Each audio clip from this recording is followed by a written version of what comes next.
A millionaire noticed a woman with children in the rain. What he discovered changed his life. Subscribe to my YouTube channel and turn on notifications so you never miss a new story. Get ready, because this true-to-life tale will draw you right in. Matthew Collins stared through the windshield of his Mercedes, trying to discern the shapes moving in the torrent of water. The evening sky was a deep, stormy gray, and heavy raindrops battered every surface in sight. Streetlights flickered against the haze of raindrops on glass. For Matthew, this night was nothing out of the ordinary. He was returning from a charity gala in downtown Chicago, wearing a sharp navy blue suit, polished shoes, and an expression that hinted at the exhaustion of a long day. Ever since he'd taken over his father's small venture years ago and turned it into a multi-million-dollar enterprise, Matthew's schedule had been intense. He rarely took time to breathe or reflect, always planning the next step in his career. Yet success had never eroded his deep-seated empathy. Even before he had money, he'd been the kind of man who would stop to help a stranded driver or pick up a lost dog from the side of the road. So that night, as he navigated the winding suburban street, his eyes caught a flicker of movement on the curb. At first, he thought it might be a homeless individual seeking shelter from the storm. But as he drove closer, he recognized a young woman, drenched from head to toe. Her long brown hair clung to her face, and her shoulders trembled from the cold. Beside her were 3 small children. Matthew could see the outlines of 2 toddlers and a baby in the woman's arms. They were huddled together, forming a tiny circle against the downpour. A rush of concern shot through him, and without hesitation, he pulled over. "Are you all right?" Matthew asked, stepping out into the rain, ignoring how the water soaked his tailored suit. He had to raise his voice to be heard over the pounding of the storm. The woman looked up with wide, frantic eyes. "Please, help us," she cried, her voice hoarse from what must have been hours of stress, cold, and possibly screaming. "My kids, they're freezing." Matthew quickly noticed the children's thin jackets were inadequate for the weather. His heart lurched at the sight. Dropping to one knee to be at eye level, he glanced at the oldest toddler, a girl with large, frightened eyes. "We need to get them somewhere warm," he said, voice earnest. At that moment, a flash of lightning illuminated the entire street, momentarily revealing the utter desperation etched on the woman's face. He knew there was no time to waste. Trying to sound calm, he extended his hand. "I'm Matthew. Please, let me help you." The woman clutched her children protectively. She seemed uncertain whether to trust him, but the cold rain was merciless, and the youngest child began to wail. The mother turned her eyes, a mix of hope and fear, to Matthew. "My name is Rachel," she managed. A thin quiver of distrust ran through her voice, but desperation won out. I don't have anywhere to go. Please." Before Matthew could respond, thunder rumbled, almost shaking the pavement beneath them. Rachel cast a panicked glance at the sky. She was clearly on edge, trembling both from cold and anxiety. Sensing her hesitation, Matthew shrugged off his suit jacket and draped it over her shoulders. It was already soaked, but the small gesture seemed to calm her enough that she allowed him to guide them toward his car. Inside the Mercedes, the heat was a welcome relief. Rachel, her teeth chattering, gently placed the baby on her lap while the 2 toddlers sat close. Matthew handed her a pile of neatly folded towels he'd been storing in the trunk for emergencies. "Dry them off as best as you can. We'll figure everything else out once they're warm." Rachel shot him a glance filled with gratitude and lingering uncertainty. "Thank you. You don't even know who I am." Matthew gave her a reassuring nod. Sometimes all we need to know is that someone needs help. And with those words, the engine hummed to life. Thunder still raged outside, but for the moment, the small group found a temporary sanctuary from the storm. Unknowing that this night was only the beginning of a far more profound journey. "What happened out there?" Matthew asked gently, keeping his eyes on the dimly lit road. The rain continued to pour, streaking the windows of the car. Windshield wipers squeaked rhythmically, cutting through the downpour. Rachel stared down at her 3 children. The baby was now asleep, nestled under the towel. The 2 toddlers, Amy and Ethan, listened silently, their little hands gripping each other as though that simple contact provided some measure of security. I was kicked out," she began, her voice cracking. "My landlord, he evicted us on the spot.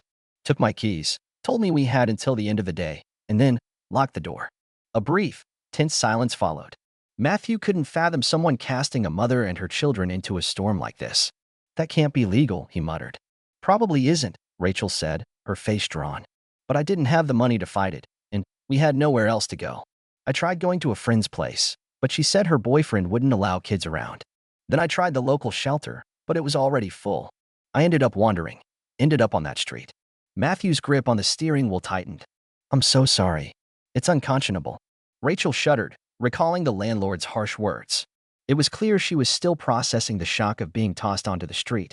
I only grabbed our clothes and a few diapers. I've been begging for help since midday. I think maybe a couple of people slowed down, but they all drove off. Her eyes reflected layers of anxiety and shame.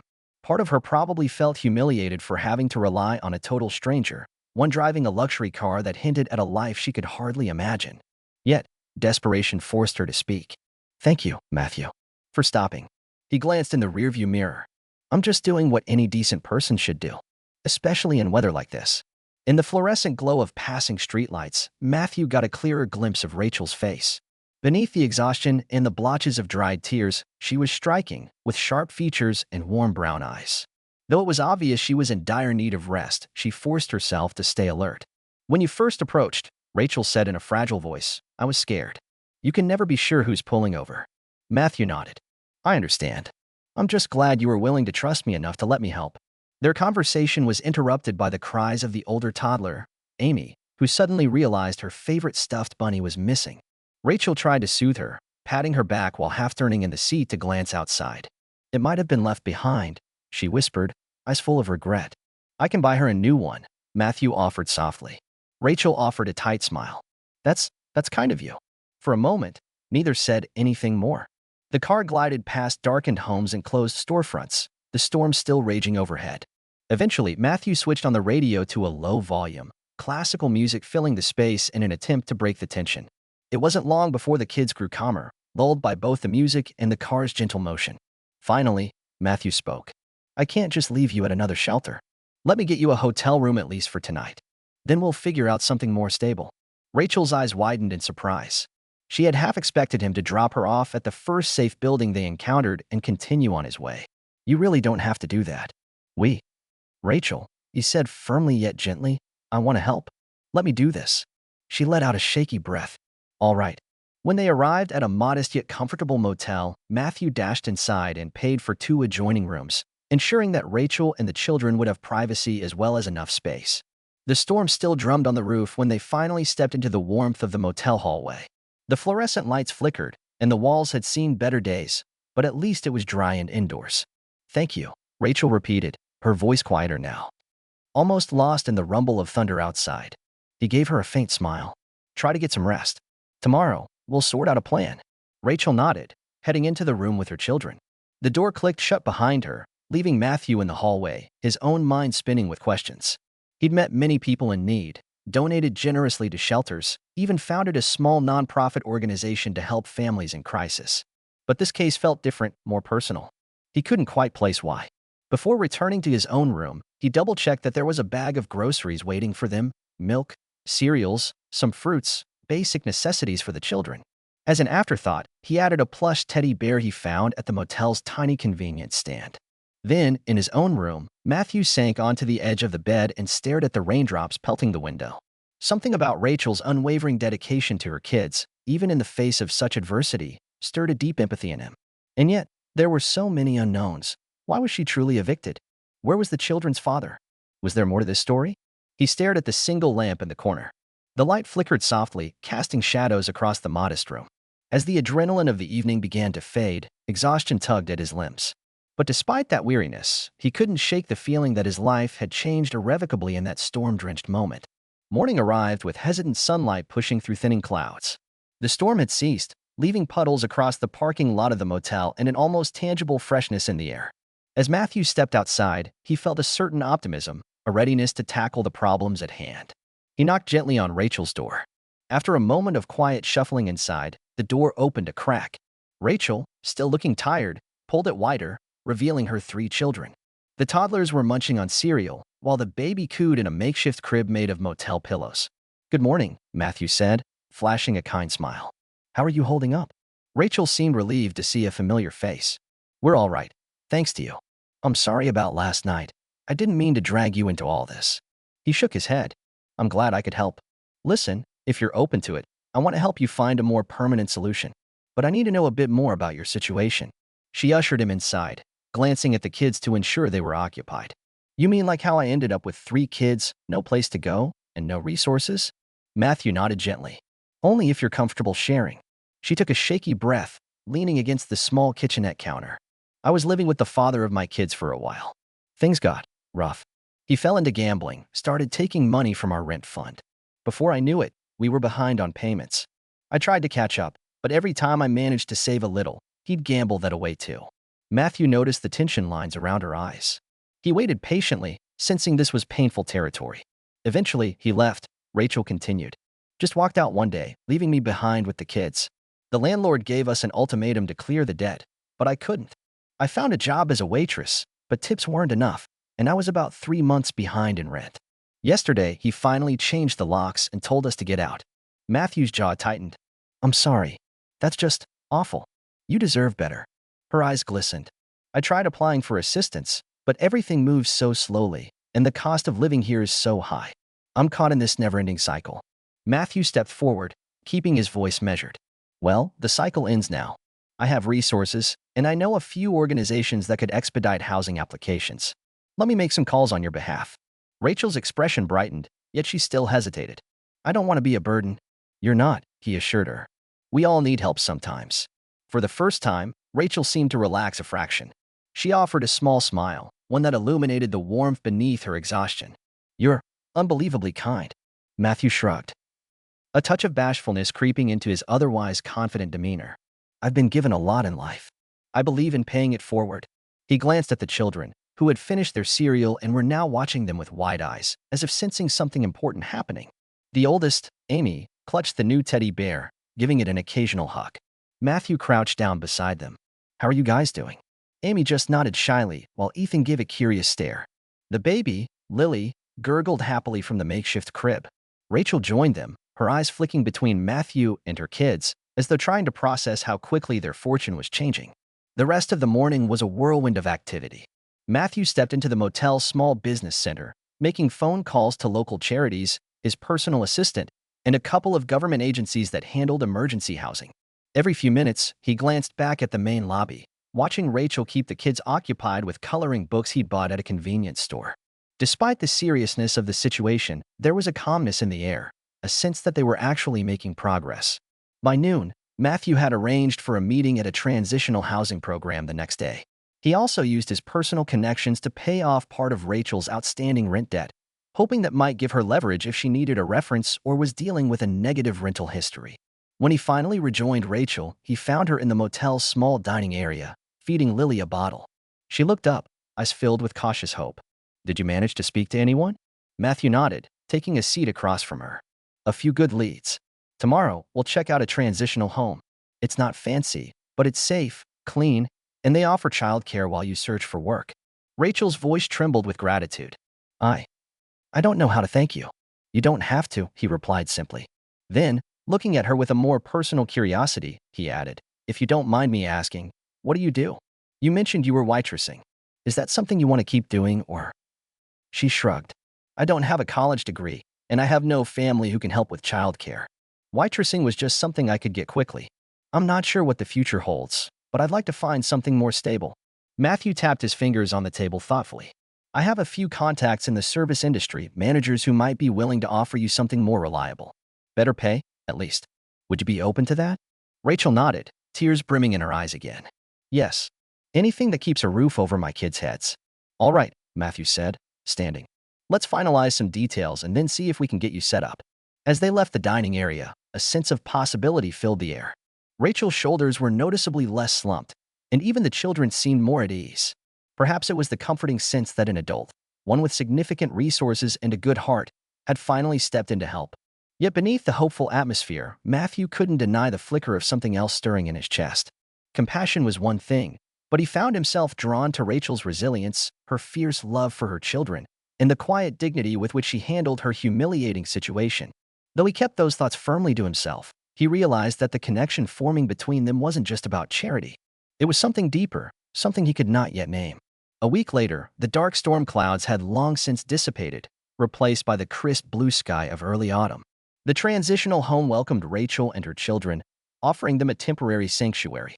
It was modest but safe, a far cry from that cold, rain-soaked street corner. During the first few days, Matthew visited regularly, checking on Rachel's progress with job applications and ensuring the children had everything they needed. They'd shared countless conversations about financial planning, childcare, and next steps. Though the atmosphere was often serious, an undercurrent of mutual understanding and, dare they admit it, affection began to emerge. A few days after Rachel had moved in, Matthew found himself stuck in back-to-back business meetings. By the time he looked at his phone, it was nearly 8 p.m. A voicemail from Rachel. "Hey, Matthew. Thanks for everything. Could we meet soon to talk about some paperwork and, there's something else I'd like to discuss with you." Intrigued, he dialed her back. They agreed to meet the following evening for dinner at an upscale yet inviting restaurant in downtown Chicago. It was a place Matthew often frequented, known for its comforting ambience, white tablecloths, softly lit chandeliers, and a fireplace that crackled in the background during colder months. Rachel arrived punctually, wearing a simple but elegant navy dress that accentuated her figure without being flashy. Her hair was neatly brushed, cascading over her shoulders. Gone was the trembling, desperate woman in drenched clothes. In her place stood someone who seemed almost reborn with cautious optimism. Matthew stood to greet her, pulling out her chair. "You look lovely," he said, warmth in his voice. She smiled, cheeks flushing slightly. "Thank you. It's a beautiful restaurant. A bit fancy for me, but I appreciate the invitation." He sat across from her, placing a linen napkin on his lap. "I felt like we could use a quiet place to talk." Their conversation began casually. How were the kids adjusting? Did the transitional home staff treat them well? Did she have any leads on jobs yet? Rachel had interviewed for a server position at a reputable family restaurant. It wasn't glamorous, but it offered steadier hours and a more supportive work environment. As the evening wore on, they found themselves relaxing. Their laughter mingled with the gentle clink of silverware and low conversations of other patrons. It felt surprisingly natural.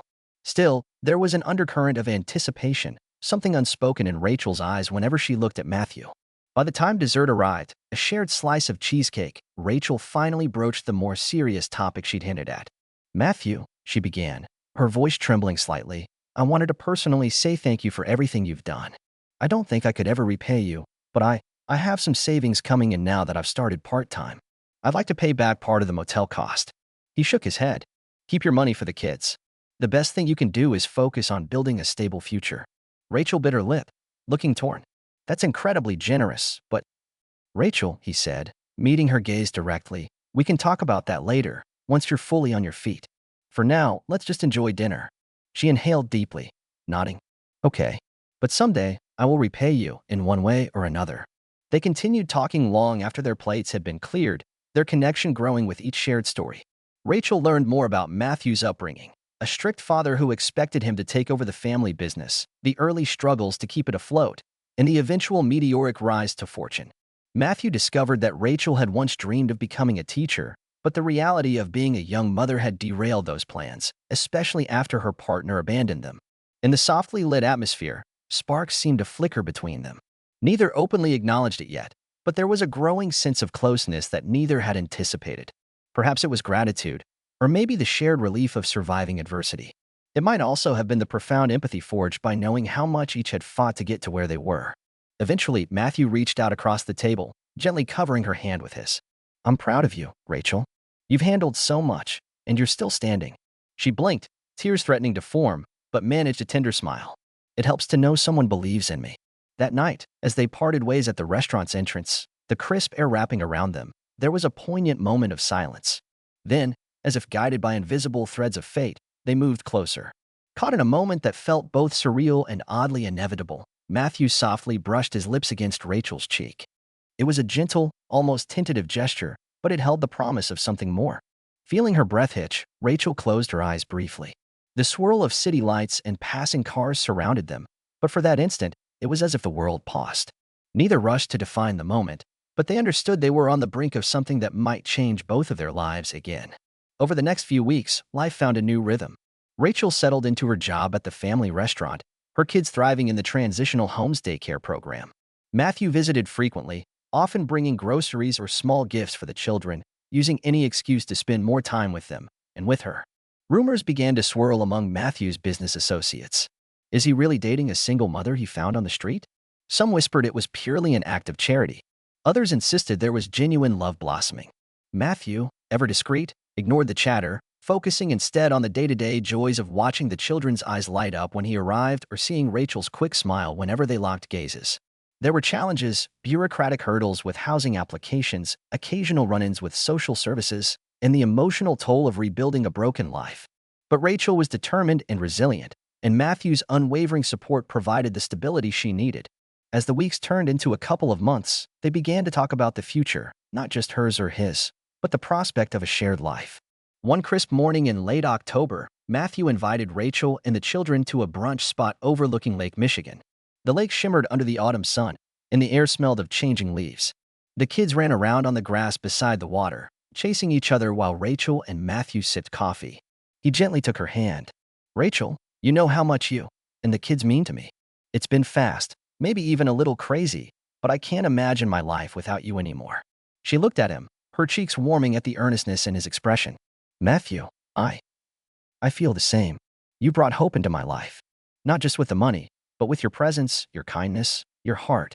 He swallowed, nerves making his chest tighten in a way business deals and board meetings never did. Reaching into his pocket, he pulled out a small, unassuming velvet box. Rachel's eyes widened. Setting his coffee aside, Matthew dropped to one knee, ignoring curious glances from nearby diners. "Rachel Miller," he said, voice trembling with emotion, "I know your life has been full of hardships and uncertainty, but I want to give you and the kids the kind of life you deserve. Will you marry me and let me be there for you, always?" Tears filled her eyes instantly. Her heart hammered in her chest, a thousand memories of desperation and fear flashing through her mind, only to be replaced by a profound sense of security and love. She could scarcely believe the journey that had brought them to this moment. "Yes," she whispered, nodding fervently. "Yes, of course." He stood, slipping a modest yet elegant ring onto her finger. They embraced, their relief and joy almost tangible. The children, noticing the commotion, ran over. Amy hugged Matthew's leg, and Ethan stared up in wide-eyed confusion until Rachel laughed through her tears, explaining, "We're all going to be a family." In the days that followed, they began planning a small ceremony, nothing too lavish, just a celebration of love and new beginnings. Invitations were minimal, a few close friends, some of Matthew's colleagues who had shown genuine support, and a handful of Rachel's old acquaintances who had stuck by her in lean times. The staff at the transitional home cheered them on, thrilled to witness such a dramatic turnaround for a mother who had once faced homelessness. On the day of their wedding, the sky was clear and bright, mirroring the hope that filled everyone's hearts. Rachel wore a simple white gown, her hair pinned back with tiny flowers. Matthew, in a tailored suit, looked both ecstatic and slightly overwhelmed by emotion. As they exchanged vows, there was hardly a dry eye among the small gathering of guests. "I, Matthew Collins, take you, Rachel Miller, to be my wife," he said, voice unwavering.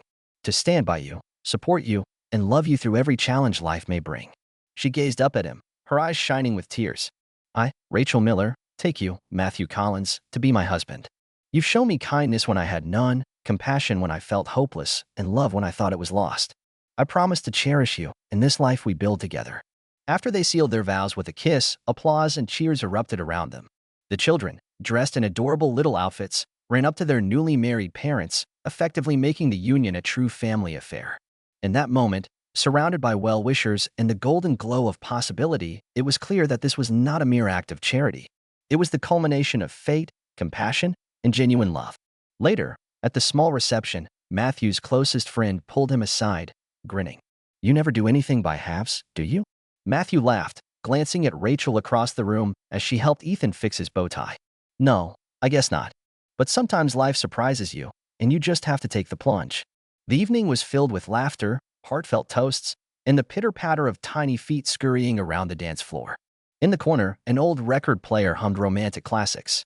As Rachel and Matthew swayed to the gentle melody, the children giggling at their feet, it struck them both how surreal it was that their journey began on a rain-soaked street. Yet there they were, married, dancing in warm lamplight, forging a future brighter than either had dared to dream. No longer a humble act of charity, it was a sincere union, a love story born of compassion, tested by adversity and sealed by hope. And that, perhaps, was the most extraordinary thing of all, that in a world so often indifferent, two people could find each other, change each other's destinies, and build a life that promised a happy ending.